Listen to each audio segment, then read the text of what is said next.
Hello everyone. तो मैं बात करने वाला है खेसारी लाल यादव जी और निशा पांडे का एक बहुत ही बेहतरीन देवी गीत के बारे में, जिसका पोस्टर आ चुका है और फुल वीडियो सॉन्ग का रिलीज डेट भी आ चुका है। और इस गाने को लिखे हैं कृष्णा बेदर्दी जी और इसमें म्यूजिक दिए हैं रजनी राजा जी।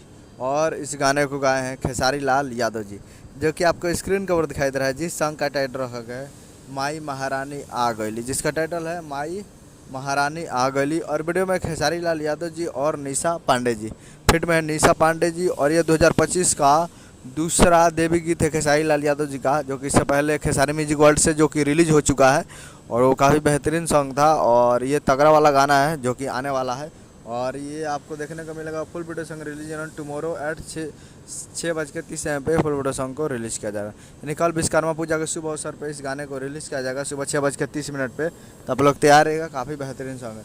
आप लोग तैयार रहेगा कल सुबह 6:30 पे global music junction Bhojpuri YouTube channel global music junction पे तैयार रहेगा फुल वीडियो सॉन्ग को देखने को। तो यही अपडेट हमें वीडियो चला चैनल सब्सक्राइब लगा। तो कैसे कैसे लेटेस्ट सुनाता है। मिलता है अगले वीडियो में, तब तक के लिए जय हिंद जय भोजपुरी।